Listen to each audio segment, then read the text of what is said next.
प्रसाद दिखाते हो? अरे प्रलय के मेघ छाएंगे, छपेंगे चांद और तारे, जमी से आसमां तक के हिलेंगे भूमि धर सारे। धनुर्धर समझ जा, आज सामना है काल से। देखता नहीं विप्रभेश, क्षण भर में मेरा चखा देता, अरमान मिटा देता, दिल के फंसे की याद भुला देता, छीनता धनुष पार फरसा करके घनघोर दिखा देता। ये उछल उछल कर परस चलाना बाबा जी सभी भुला देता। अरे राजकुमार लक्ष्मण, व्यर्थ की बातें करना बंद कर दे। राजकुमार लक्ष्मण, अगर तीर बन के तुम चले तो शायद तुम्हें मैं छोड़ दूं। ये वीरता की बातें व्यर्थ में बंद कर दे राजकुमार लक्ष्मण, वरना आज इस पर से तुम्हारा खंडन कर दिया जाएगा। आसान अभी तक लखनलाल अफसान नहीं रह पाएगा। कर नहीं गए मिथिला के बाहर, युद्ध अभी छिड़ जाएगा। योगिनी करेगी इतिहास, शौर्य की प्यास बुझाएगी लखनलाल के क्रोध जाल से, धरा भस्म हो जाएगी। योगिनी करेगी इतिहास, धरा भस्म हो जाएगी। हैदर चली ललकार रही, कहती स्वयं भगवती है, और निकल चला मिथिला के बाहर। बाबा जी खुली चुनौती है, खुली चुनौती दे रहा है बाबा जी को। ये नहीं देख रहा है बाबा जी का शरीर, अगर फरसे की तो बात का, बाबा जी ने अगर अच्छे से हाथ भी रख दिया ना तो पृथ्वी पर रसातल में धंस जाएगा। क्यों? कहे वे लखनऊ मुनिशील तुम्हारा, तो नहीं जान विदित संसारा। शिवपाल, आपके शील को कौन नहीं जानता? सारे संसार में विख्यात है आपका शील, आपका स्वभाव और आपका कार्य विश्व जानता है। आपने क्या किया? माता ही पिता ही और भाई के, गुरु ऋण रहा सोच बड़ी जी के। सो जानो हमरे माथे काढ़ा, दिन चली गया ब्याज बाहु बढ़ा, दिन चली गया। आप माता और पिता के ऋण से तो उऋण हो चुके हैं, लेकिन गुरु का ऋण शेष है, जिसका जी में बड़ा सोच है। अब ऐसा लगता है कि वो ऋण हमारे ऊपर डाल दिया गया है, तो आप ऐसा करें, अब आदिए बेहरिया बोली, तुरंत देव में थैली खोली। आप अपने व्यवहारियों को, व्यवहार नाम भगवान शंकर का, अगर भोले बाबा नहीं आते तो भोले बाबा की जो भी भक्त हैं सभी को बुलाइए, मैं थैली खोल करके आपका हिसाब चुकता करता हूं। राजकुमार लक्ष्मण के द्वारा कहा गया कि माता पिता के ऋण से उऋण हो गए, गुरु ऋण रह गया, और कह रहे हैं भगवान भोलेनाथ को बुला लीजिए या उनके व्यवहारियों को बुला लीजिए। तो आप सब लोग शिव भक्त हैं, थोड़ा नजदीक आ जाइए, सभी लोग आ जाइए, सभी लोग 2-4 लोग आ जाइए थोड़ा यहाँ पे, भगवान भोलेनाथ के जो भक्त हैं।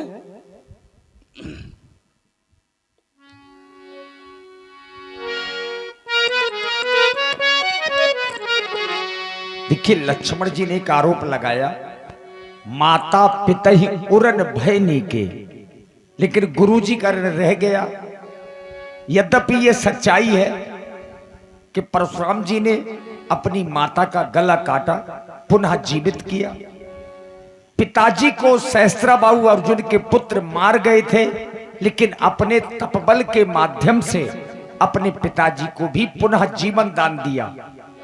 और यद्यपि जो गुरु ऋण का लक्ष्मण जी आज जिक्र कर रहे हैं वो गुरु ऋण, ये पूर्व कहानी है। गुरु ऋण रहा सोच बड़ जी के। अब लक्ष्मण जी बताएंगे कि ये गुरु का ऋण कौन सा ऋण है, कब का है। चूंकि आपने कह तो दिया गुरु ऋण रहा सोच बड़ जी के। आप माता के ऋण से उऋण हो चुके और पिता के ऋण से भी उऋण हो चुके, लेकिन आपकी कार्यशैली जो रही जिसकी वजह से आपका गुरु ऋण शेष था,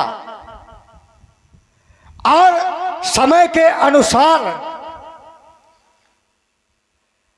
आपको आदेश था कि गुरु ऋण कब और किस हिसाब से आपको चुकाना है, जिसकी वजह से अभी तक वो ऋण शेष रहा। तो अब आपको वो ऋण चुकाना है। अब आप व्यवहारियों को बुलाएं और व्यवहार चुकता हो। हमारे पूछने का मतलब ये है सरकार कि गुरुजी का ऋण कैसे रह गया। शंकर जी को जलन हो रही थी गले में, अब परशुराम जी चूंकि अभिमानी थे तो बाबा भोले ने सोचा कि परशुराम बहुत अपमान कर रहे हैं, तो गले की जो जलन है उसको समाप्त करने के लिए बाबा भोलेनाथ ने ये कहा था कि शेषनाग की मणि चाहिए। उसको लेने भी गए लेकिन ले नहीं पाए, क्योंकि शेषनाग जी परशुराम जी को देख करके भाग खड़े हुए। और व्यास जी जी बड़ी सुंदर चर्चा आपने लगा दी जी। शेष जी उसके बाद फिर शेष नहीं रहे, उसके बाद शेष जी अशेष हो गए। बिल्कुल विशेष हो गए, विशेष कह लीजिए या अशेष कह लीजिए। हाँ बिल्कुल सही है। क्योंकि परशुराम जी के द्वारा प्रहार कर दिया गया जी, एक फन काट दिया गया परशुराम जी के द्वारा, तभी से सर्प की 2 जिभ्या हो गई हैं। बिल्कुल ये देन आप ही की है कि सर्पों की जो जिभ्या है वो 2 भाग में है। तो क्या वही ऋण की चर्चा आपके द्वारा हो रही है? बिल्कुल उसी ऋण की हो रही है, लेकिन हमने कहा छिपाया हुआ विषय छिपा रहे, लेकिन छिप नहीं पाया। तब तो राम जी को आना पड़ेगा बीच में। कह ले फरसा। क्योंकि व्यवहारी आ नहीं रहे हैं तो अब राम जी को ही आना पड़ेगा। समस्या ये है महाराज कि आपका व्यवहारी केवल यहाँ एक है, एक, और वो ब्रह्मकोट के हैं, और लक्ष्मण भैया हैं जीवाचार्य। तो यहाँ लक्ष्मण जी के सभी व्यवहारी हैं, और उस एक को बुलाने के लिए चूंकि आपका क्रोध बहुत बड़ा है और धनुष तोड़ने वाली की जो चूक है वो बिल्कुल छोटी है। अति विनीत मृदु शीतल पानी बोले रामो जोरी जुग पानी। भगवान श्री राम जी ने देखा कि परशुराम जी का क्रोध अधिक बढ़ रहा है, उसमें जल डालने का प्रयास श्री रघुनाथ जी ने किया।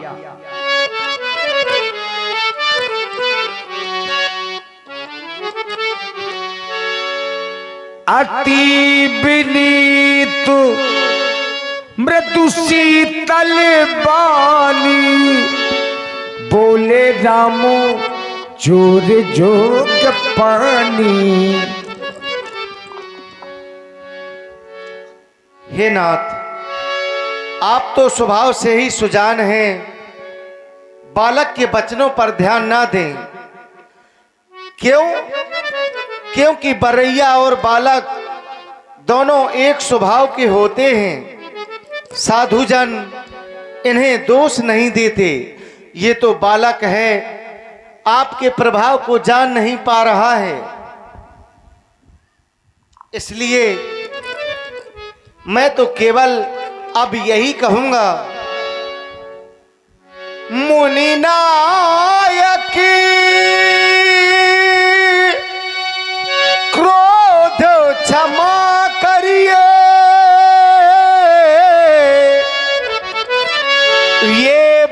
बालक को अग्रो स्वभावो न जाने, निज बल से पता का फहराता मुनि, ये तार उतार चढ़ावो न जाने। सुनहु नाथो तुम सहज सुजाना, बालक को बचनो करिए नहीं काना। बर रहे बालक को एक स्वभाव,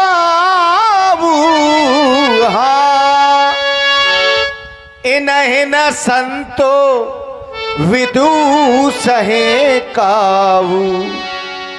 कृपा को वधुवधिव गोसाई, मोह पर करिए दास की नाही तेहि नाही।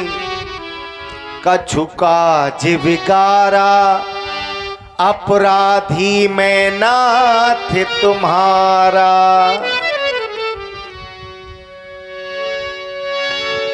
राम जी की वाणी को सुनकर के परशुराम जी के हृदय में कुछ ठंडक आई, लेकिन ज्यों ही लक्ष्मण भैया की ओर देखा, कहे मुनि राम जाई ऋषि कैसे, अजहु अनुज तव चितई अनेसे।